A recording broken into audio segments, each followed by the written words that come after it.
Hello and welcome back to another Taunt episode. I'm your host Teddy, and today I'm being joined once again by Aiden. And today we're going to talk about the SimTV 2012 Season 3 Episode 6, The Race with a Demon. So what do you think about this episode briefly? Well, briefly, I got one word to describe this whole episode. Road rage. Oh yeah. Massive road rage. Like, I have never seen so much road rage in one episode before. It is very funny. There's a lot which I like about this episode, but at the same time, I also dislike this episode quite a bit. Just because this episode with the villain, it reminds me a lot of stuff from like Fast Forward. Some of the good bits, but also some of the absolute worst bits of the 2003 show, even some of the worst bits of the 12 franchise overall. So, this episode is like a hit and miss kind of thing for me. Well, I like majority of it, but there's just the whole episode overall just reminds me of one of the worst stories they've ever created. So, it's going to be an interesting one. So on the first bit, we do get to see Casey and April and Donnie. They're driving back from the stores, and that's when they encounter the speed demon for the first time, and he runs them off the road. What do you think about that bit there? It was certainly interesting to see the outside of the farm after all the events that have happened so far, and it was just nice to see them driving in the what would you call it? The peace wagon or the turtle wagon? Yeah. Party wagon. Oh, the party wagon. Sorry. Yeah. So the party wagon. Yeah. But no, it was interesting scene. But it was very interesting to see the car, like the mutant car as well. Because in last week's episode, I had my thoughts about this. Because I know we talked about it previously, and I got this episode right from like the previous episodes. I know we're going back some way back, but we were talking about how the car was somehow a mutant, even though mutagen has never become like an effective agent against like inanimate objects. So it was very cool to see the car as well. However, I realised the car kind of reminds me of like a Dodge Charger, so to speak. And that was quite cool. So, no, it was certainly a good introduction to like the speed demon, so to speak. But we'll get more about that later on in the episode. Well, I have to say, for like with the car overall, I wish that it was a lot more different than just being a regular car. I mean, considering that it's supposed to be mutated, I was expecting something different about the overall design for the actual car itself, not just be a regular car. I just wish it was just different. I know that like when like Donnie came into the car, it did change quite a bit with Donnie being on top, but like I just wish there was a lot more to it other than just it had a mouth that sometimes opens. And then like even with the actual car itself, it also reminded me you know the movie was it Little Shop of Horrors? Yes. Yeah, it reminded me a lot of that. Which I hated that film at school. God, I haven't seen Little Shop of Horrors in years. Not since I had to like write a report about it. I've only seen it once, and I was even though it's not a really scary film at the time when because this was like year 7 for us. I was yeah. And I'd never seen that film, and it was named horror in the title. I'm thinking, oh shit. But like, looking back on it now, I mean, I haven't looked at the movie since watching it the first time. But anyway, the moment of that. But like, overall, the scene, it was decent enough for trying to set things up for the story.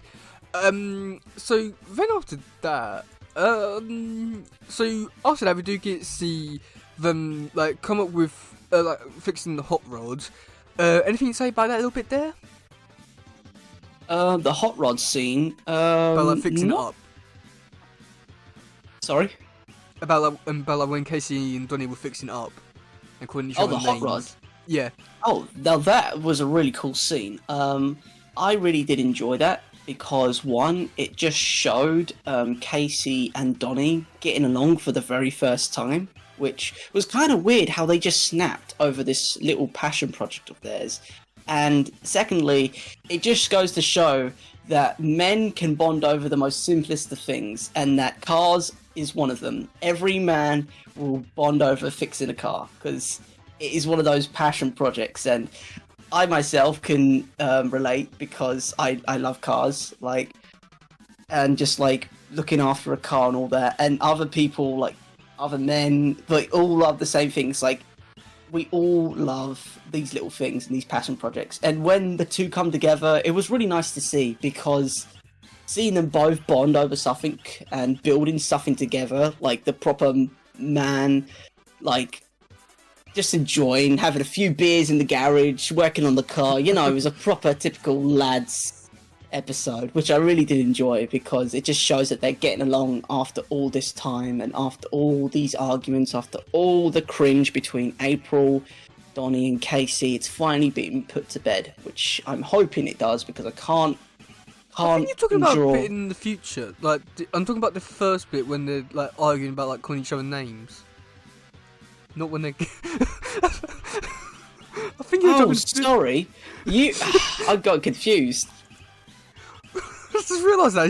It's talking about all the good things about how they're getting together, despite them like calling each other names. And are you sure? Right, sorry, I've jumped ahead here. My bad. Sorry, I've jumped ahead. The first bit, yes. The name calling bit, I don't really have too much to say. It's just Casey and Donnie being argumentative again. Then we'll get to your bit. Then we'll get to my bit. I do apologise for that. I didn't realise how far we skipped. Me just being me, of course. How far we skipped? It was all you. Yep, no, my bad. It was all me. I do apologise, but we'll get to that bit in a bit. Okay. So for the next bit, I'll explain this bit carefully for you. Okay, thank you. And we get to see the first test drive of the hot rod, and then Casey going after the speed demon. Is that clear? Yes, crystal clear. Okay. Seeing that scene was interesting because, one, I didn't even know they had an old car in the garage or barn, so to speak, and two, it was pretty cool seeing somehow the car not exploding after they repaired it and going after the speed demon. Like, that looked like a rust bucket. That thing shouldn't have worked, but it did. And I'm surprised it didn't explode, which is a bonus. But it was certainly interesting to see the speed demon for the very first time. And going back to my point about how the mutagen can't really affect inanimate objects, it was cool to see for the very first time the mutant inside the vehicle. So, like, the person must have gotten the mutagen on him, and it's like merged him with the car, which I thought was pretty cool. But then, of course, we realised that's not the truth for later on in the episode. But at first, it did make a lot of sense to me, because mutagen can only affect organic matter, or so I thought.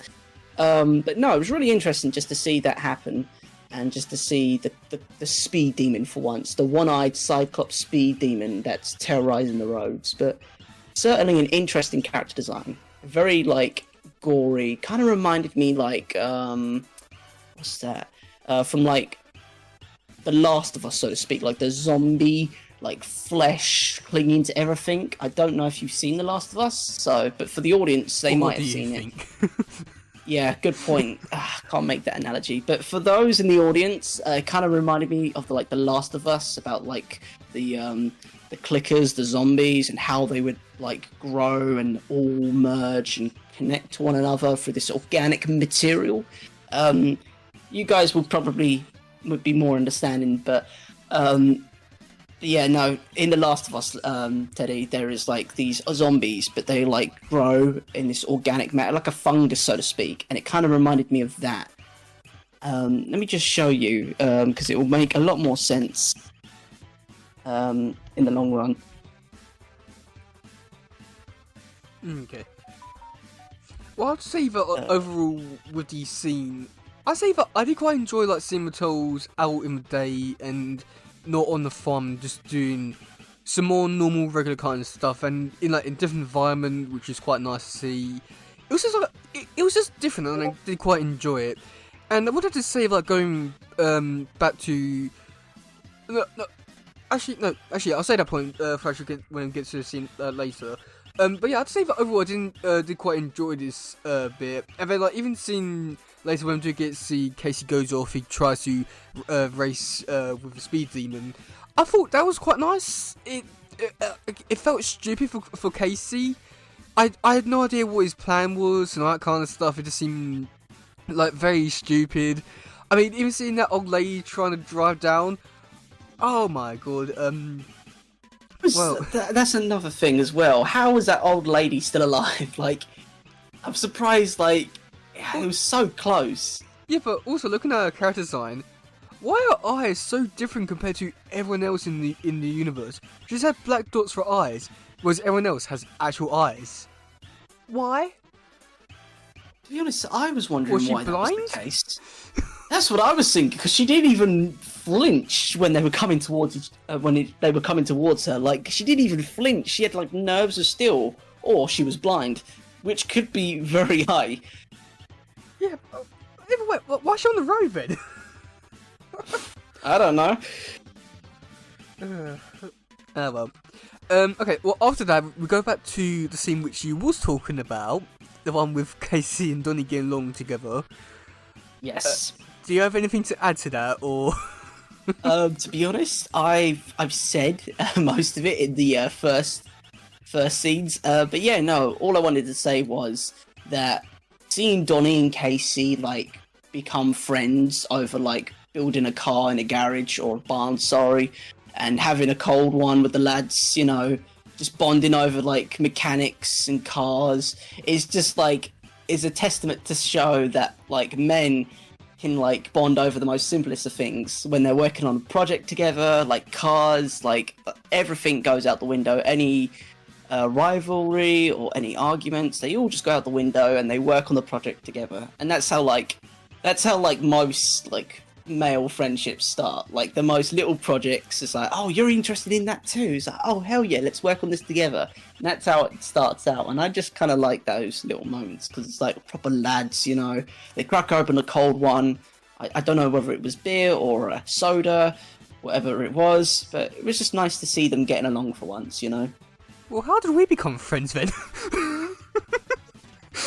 That I have no idea. Remains a mystery.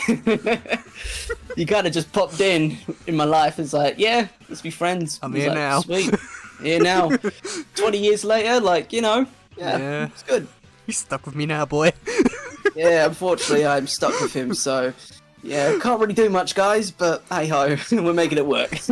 Yeah, I mean, honestly, like, I do quite enjoy this, like, seeing a different side, because in the 2003 show, we did get to see a lot more of this with, like, Casey and Raph, like, fixing up their bikes and talking to each other about like, what they're going to do to improve and all that kind of stuff, and I love that bit, like, seeing Raph, like, more friendly side coming out of him with Casey, and seeing it here, I mean, I'd say that it's quite nice to see, like, that side coming out in their relationship, but at the same time, it just feels a bit weird that it's Casey and Donnie, but I understand why, but, I mean, I do still feel like it could have worked with Raph, but it works well enough. I'm just not overly sold on it, just because I would have preferred it to be in Raph, but I don't know, it's a weird thing with Casey in this version, where he doesn't really feel like he has like a main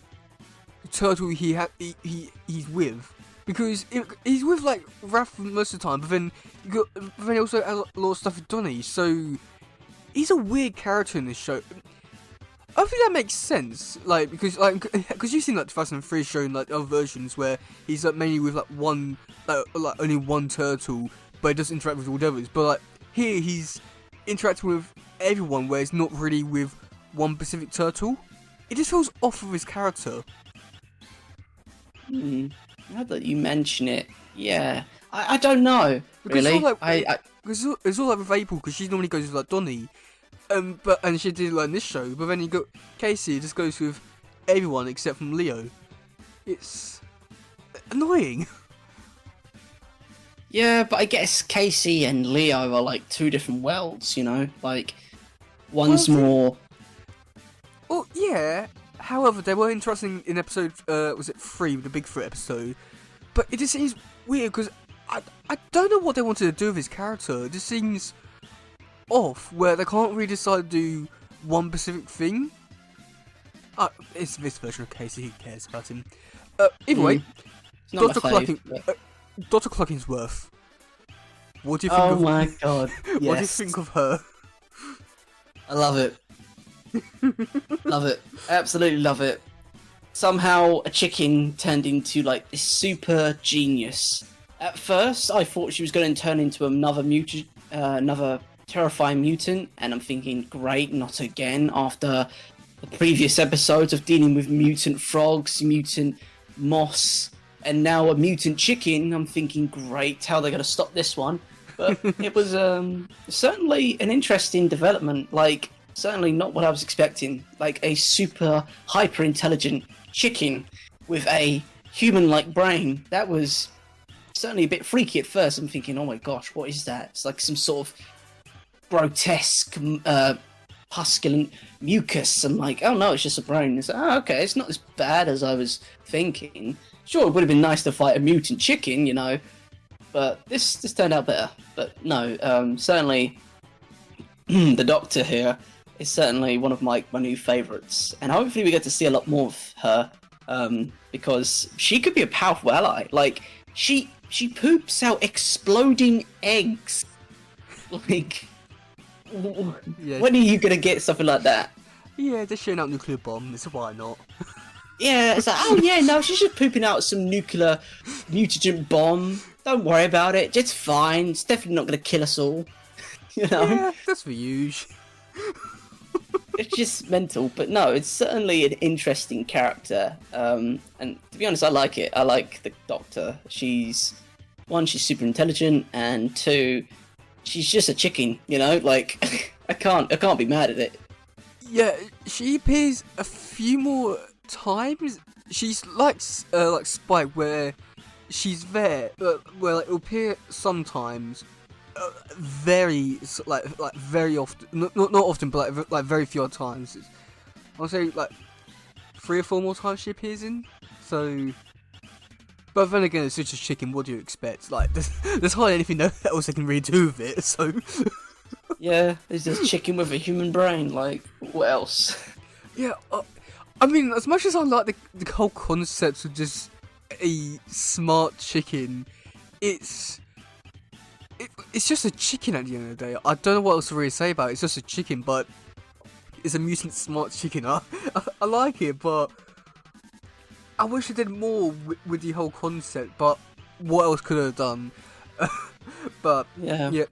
Okay, this will annoy you quite a bit. So they were originally planned. Originally, about 10 years ago, they did plan to do a 3-pack of little figures of Spike, Ice Cream Kitty, and Dr. Clockensworth. They showed them off and never released them. You're joking. No, I wish I was. They had them. They were right there. We saw them at the booth, and they never did anything with them. They never mentioned anything about like not doing anything. It's not. They were right there. Oh, like. That would have been a good little, like, hell, you could have made them into so many different things. You could have made them into statues, plushies, like... It hurts. It would have been good, right? Like, I certainly would have... Oh, the pain. I would have wanted a plushy chicken, you know, Doctor Chicken. And I'd certainly want an Ice Cream Kitty plushie. Like, certainly, that would be the thing. Yeah, it pains me not to get some of that. Oh, ow! I can feel the pain. Like this runs deep for you, mate. Like, yeah, they betrayed you, man. Yeah, we could have got an Ice Cream Kitty figure, a Dr. Cluckingsworth figure, a Spike figure, but no. Anyway, moving on. Okay, so for the first bit of the actual final battle bit, we get to see Casey fights the Speed Demon before Donnie takes him out. What about that bit there? Seeing them fight against the Speed Demon was interesting because I found out a lot more information about how the mutagen actually works. Because when Casey was fighting the Speed Demon, they met, and of course Then Donnie managed to get a hold of the speed demon inside and rip him out. That was certainly interesting, like proper ripping the guy out the sea. It's like killing the speed demon once and for all. But then, of course, something weird happens. The speed demon turns back into a normal human. And there's my brain thinking, what's going on here? Why is it turning back? Is the mutagen having, like, some weird effect? But no, it's the car. The car is the actual speed demon, and it's the actual mutant itself, which is controlling a live organic host. And that's where the things start to go off. Like, this is where my brain starts to think, why is this happening? Why is this and this and this and this? But it's the only way it can make sense for the inanimate object to work without an actual host. So, I don't know. It could be just me. I don't know if anyone else, has ideas or theories on how it works, but I'd love to know.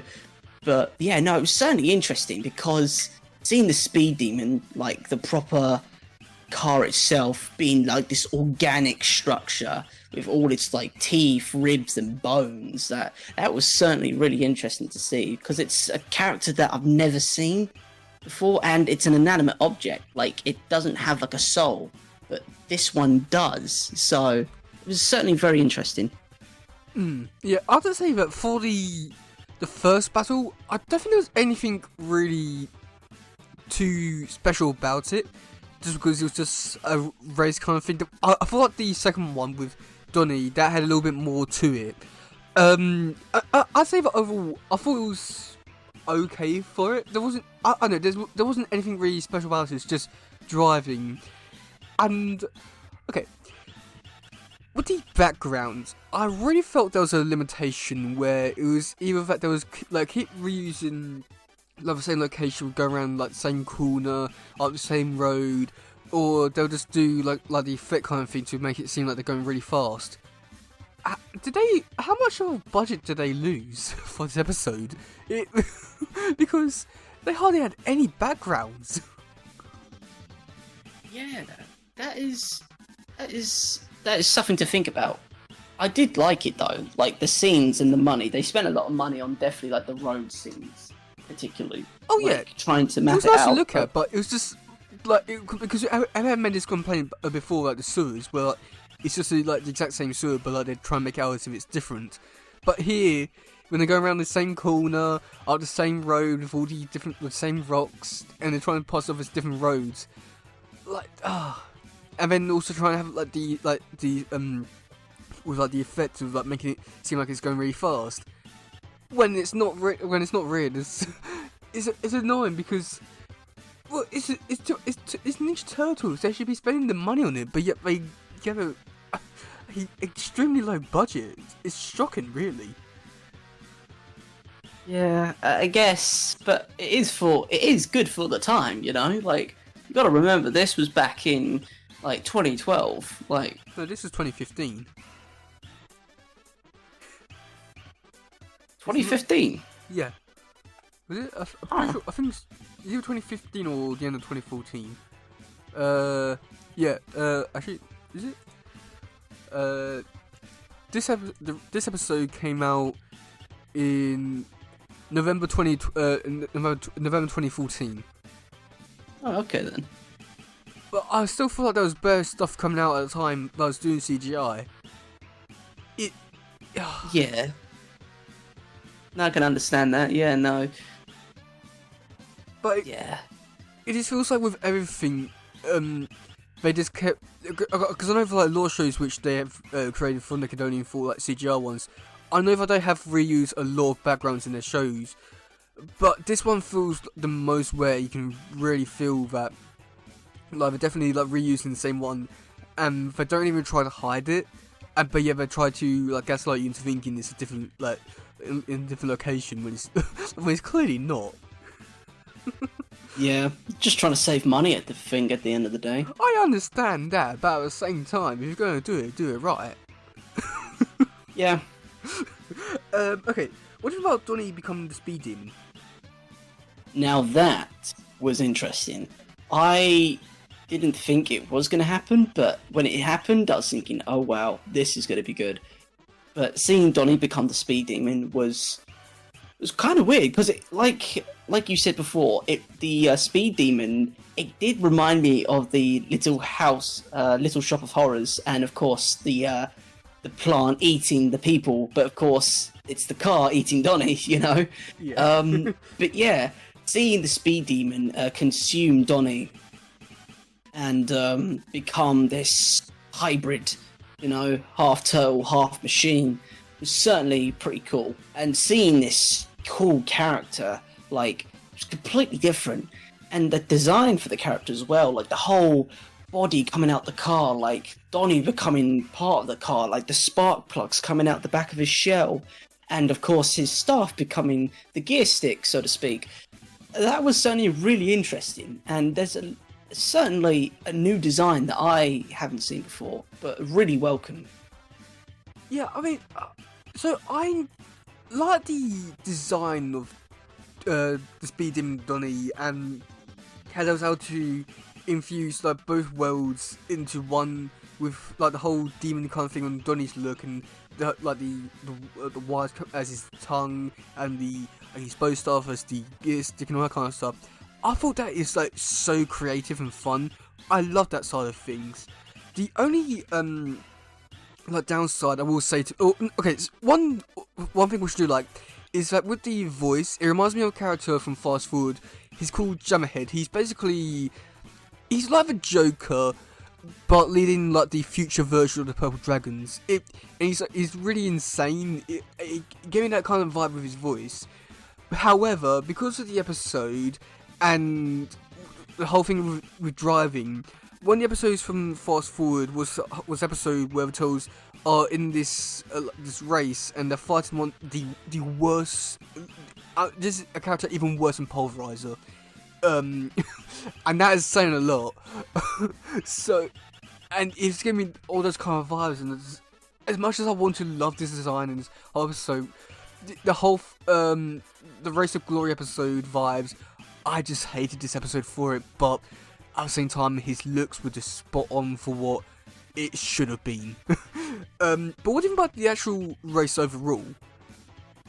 Overall, excuse me, cat got my tongue. The racing scene overall, when Donnie is the Speed Demon and Casey Jones is trying to free Donnie from Speed Demon, I thought that was really interesting because Casey was just trying to free Donnie from the Speed Demon's grip, and seeing the Speed Demon like come up with this plan to race for Casey Jones's soul. Now, that was certainly interesting because the Speed Demons wants Casey because Casey Jones is like a proper petrol head. He wants to go fast, and Speed Demon realizes that. So having Casey Jones being worthy to drive him, that is certainly what Speed Demon wants. But yeah, seeing that scene where Donnie and Casey are just like driving against the odds one another, kind of reminded me of like Fast and Furious. I know we're going off the beaten track here, but hear me out. Because Casey Jones is like driving and trying to win for family, it kind of reminded me of Dom Toretto and the one particular scene where it's like the family. Like, I don't. It's Yeah, really say no weird. more. I know. Like, do you understand where Yeah. I'm coming from with this? Dom Toretto and the family, and they're racing for family. You know. Yeah. Like in the really old ones, like we're racing for family, you know. It kind of reminded me of that. I don't know if you did. Yeah, That's I can see it now, but Yeah, yeah, I was getting more vibes from like the Fast Forward episode, but yeah, I can see where you're coming from. But I'd say for like with the this scene here, I mean, I want to say that I enjoyed it enough with like seeing the fights, but I don't know. I just think that with how the overall scene is with the racing kind of thing, it felt like there wasn't really too much they could really do. So it felt like they was trying did everything as much as they could with what they had, but it just felt like there wasn't really too much they could really do there. It was just more like because I've just got to see Casey come onto the car and hit him a few times, but other than that, there wasn't really so much to the actual fight itself. It's just like another race scene, and I don't know how else to describe it other than that. It's just I think that they should have done more, but I don't know what else they could have done. But yeah, and then we had the party wagon kill the speed demon. Anything to say about that? Good timing, I gotta say, very good timing. But yeah, no, seeing the party wagon come out of nowhere and just annihilate the speed demon and throw him off a cliff, like that's pretty cool. I really did find that funny, just seeing the party wagon just rolling in and just throwing him off the edge of the cliff, and just like, I'll be back, like something from Pokemon where Team Rocket go, I'm blasting off again, it's like, I'll be back, and then you just see him explode midair, and you say to yourself, yeah, he ain't coming back. he ain't coming back. Yeah. But yeah, no, that was certainly really funny. I did enjoy that scene where he just gets rammed by the party wagon. Like, the party wagon's got some strength behind it, I'll give you that. Like, no dents, no damage, just proper straight into the side of him, throws him off a cliff, and explodes. Like, it's a hell of a way to end a show. Yeah. Yeah, do you have anything else to say about this episode, or is it all done with this one? Overall, I'm sort of done with this episode. Really interesting episode, just to see how the mutagen works in peculiar ways, and how it opens up a new frontiers, so to speak, on how mutagen can, mutate into other things other than like organic matter, which is really interesting. And it was certainly a nice episode, all in all. Like, I really did love the racing. Kind of reminded me of Mad Max a bit in some parts, but more Fast and Furious because of the family, But yeah, no, all in all, good episode. Yeah. I mean, as much as I like this episode, I still dislike this one because of the fast forward stuff, which I absolutely hate. But I still like this one enough. It's one of these ones which I'm going to go back and forth on no matter what. Okay, do you want to hear some trivia for this episode? Let's hear it. Okay, oh boy, just like the last few weeks. So although this episode shares similar names with the 1975 film Race for the Devil, it has the same premise from the 1983 John Carpenter horror film Christine, which is about a sentient and violent automobile of the same name. The premise of the episode is also similar to A Maximum Overdrive and Car That Ate Paris, which are also horror films about sentient cars. How many horror films are there made about sentient cars? You'd be surprised. Yeah, but it's just a car. Yeah, I know. This episode premise is also similar to The Wheel of Fortune art from JoJo's Bizarre Adventures, Stardust Crusader. The speed demon makes a phase stock monster laugh when it crashes.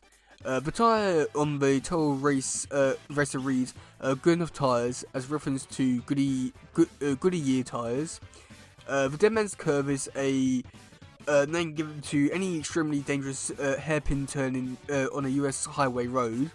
The skeleton holding the Dead Man's Curve sign is the same that appeared in Amazing Mutants.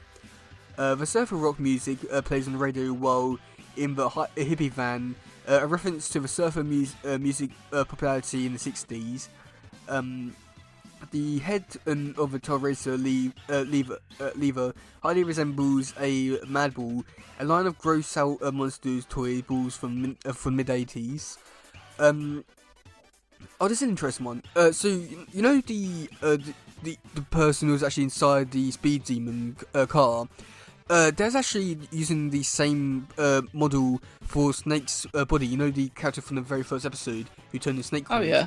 Yeah, it's like exact same body like model. They changed his hair. So. Kind of cool. That's cool.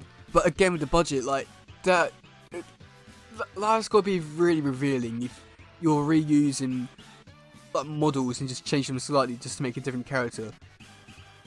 Yeah, it kind of shows, but I'm guessing at the time, the budget was not as great as it once was, Well, yeah, but even so, I mean, like this is after like the first 2014 2014 movie. So we have like a bigger boost in popularity. Then is this? I don't know. Either way, after Casey, April, and Donnie get home, while souping up an old jalopy into a race car, Donnie and Casey go through an insult alphabet. And it's the same way she did in like the first movie. The cage Dr. Cluckenworth sits in as an onboard navigation system for Total Racer.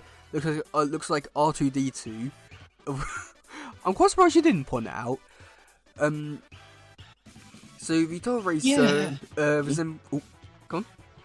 Oh, sorry. No, I was just thinking to myself, like, now that you mention it, it kind of does, like, you know, R2D2 or an R2 droid in the back of like a starfighter or something. The Total Racer resembles the Hot Wheels Bone Shaker with black body, silver front, open top, and flames painted on the side. The Speed Demon Donnie is inspired by Rat Fink and other characters created by Ed Roth. This is the only episode of Northampton Farmhouse arc where Leo doesn't experience any issues with his leg injury. And this is what I was saying about like the last few episodes, where I feel like they'll like switch around. It's got to be a clear sign. When Casey uses turbo boost while racing with Speed Demon, it was mostly based on the 2009 anime film Red Line. This is Rob Paulson's favourite episode of the 2012 show. Understandable. This episode reveals that non-living things, such as inanimate objects, can be mutated into mutants. Now, the only problem with that is that New York got a lot of mutagen, yet we don't see anything turn into mutants other than humans. Yeah, this is why I brought it up last time. Like, to make it even worse, this is the only inanimate object that gets mutated as well. Really? Yeah. Because, like you said, in New York City, there was tons of mutagen laying all across the floor. So surely taxis would have been taken into mutagen monsters. Water towers would be like walking tripods. Or, hell, even the letterbox would turn into some sort of monster or mutant. Like, anything could become a mutant, but it didn't. Which is weird, and I don't understand why it was just this particular car. Like, it's a Dodge Charger, like, don't get me wrong, it's a good car, but why only, you know, that object? Surely you would mutate into other objects, right? Like, I feel like can you see the logic behind it? Yeah, I feel like this episode should be made non-canon just because it ruins a lot of stuff about the 2012 show, because there's a lot of mutation that goes everywhere, and yet nothing gets mutated whatsoever. It's one of these ones which I feel like if it was made non-canon, it would be for the best, but we're not going to do that, unfortunately. Donnie telling the mutant human, "You're not so tough without your car, are you?" Maybe a reference quote from 1990 action cop film Kindergarten. Okay. Errors. When Casey is trying to find a Speed Demon, Donatello was in the front seat of a party wagon, and April was in the back with Raph and Mikey. But when Casey is chasing the car, April was in the front and Donnie's in the back. Ooh. Okay, do you want to hear the cast for this episode? Let's hear it. So April is voiced by Mae Whitman, Casey is voiced by Josh Peck, Donatello and Speed Demon Donnie voiced by Rob Paulson, Dr. Cluckenworth, don't have any... I'll look in a second. The Human Drivers voiced by Steve Blum, which we went over last week. We've really only got a bit more of his information this week. Leonardo voiced by Seth Green, Mark Henshaw voiced by Greg Sykes, Raphael voiced by Sean Astin, Speed Demon voiced by Steve Bloom, Krognar voiced by Brian Bloom, Morag voiced by Brian Bloom, Small Town Reporter voiced by Maggie Wheeler, and yeah, just Cluckenworth does not have any... Oh, they just use like sound effects for it. Understandable, but yeah. So yeah. Okay, so for next week's episode, it is called the eye of a creamer. Chima? I'll send you the word because I never been able to pronounce it. Anyway, yeah. Chimera? Is that what it is? Chimera? Chimera? Hold on a minute. I've gotta make sure I can say this right without butchering it. I don't really know how to say it, so... I think it's Chimera. Yeah, it's a Chimera. Or... Chimera? I think... Yeah, it's a fictional beast from mythology. It's the fire-breathing monster with a lion's head, a goat's body, a serpent's tail. In Greek mythology, yeah. Well, this one's Certainly. a bit different. Is a mutant. Yeah, but with the Greek mythology, I love this sort of stuff. I can certainly see like this sort of figure with 3 heads, sort of like a titan, so to speak. Another thing from Greek mythology as well. But yeah, so what was it? The great... is it just called Chimera, or was it like the Great Chimera that you said? The eyes of a chimera. The eyes of Chimera. Chimera? Yeah, that.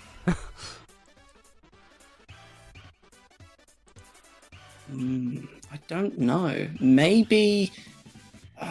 so Chimera is basically got 3 different types of animals.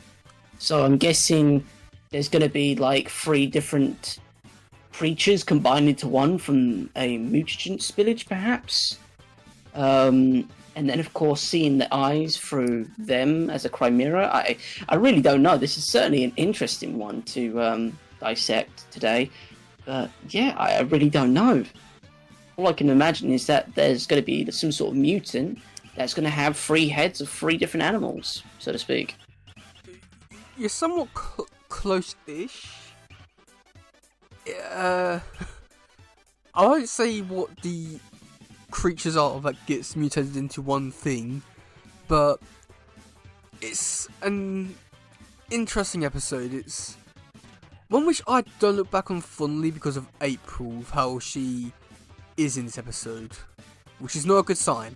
Oh gosh, is it to do with Casey? April? No. It's just how she acts. Okay. Just because, because of her, her abilities, she's able to see through the through the Chimera thing. So okay, it's not really like a spoiler because it's literally just like the start of the episode. So you literally go into it and there's for like majority of the episode where like see it, and it's interesting, but at the same time it ruins her. Well, from what I can remember, it ruined her in like quite a few ways. It was like the start of a downfall, like some of the stuff for the character, like really shine through some of the bad aspects. I know that like past episodes, there was definitely a lot of that, but like this one, I remember this one having it was a really bad episode. I've only seen it like 2 times. I don't like this episode. From what I can remember, I might be wrong, but from what I can remember, it's a bad episode. Okay. But who knows? So I shouldn't. It could be different, but from what I can remember, it was quite bad. But who knows? We'll wait and see. So it's nothing not to keep my hopes up for. Well, you might be a bit different. From what I can remember, it wasn't good. Well, at the same time, my opinions might have changed. Okay. We'll just have to find out until next week. Yeah. Also, looking at the reporter for this episode, Maggie Wheeler, she's actually famous. Despite only having a very small role doing a little TV bit, on Instagram, she has over 350,000 followers. Jesus. Yeah. Why would she only have a little small and minor bit? Yeah. Maybe that was her first debut, so to speak, like her first acting career, which kind of blew up from there, perhaps, or was she in more before this? No, no, because she's been doing stuff since the 90s. Okay. So she's been in stuff before, but at the same time, if you've got something like this famous, why'd you only get to do a little, like a 5-second little cameo bit? I bet you anything, that's where the budget went. Yeah, probably. That's probably where all the budget went. Someone so famous for like 5 seconds, that's all they could afford, was 5 seconds of the time. Yeah, it's stupid, like... but yeah, do you have anything else to say about this episode, or is it all done with this one? I'm done with this episode, mate. I've said what I've needed to say, and all in all, decent episode. Yeah, it was alright. But yeah, this has been an episode of Talking Tales. No, God, this has been another episode of Talking Tales. I've been your host, Teddy. And I've been Hayden. And we'll see you all soon. Goodbye. Yo. Bye. Bye.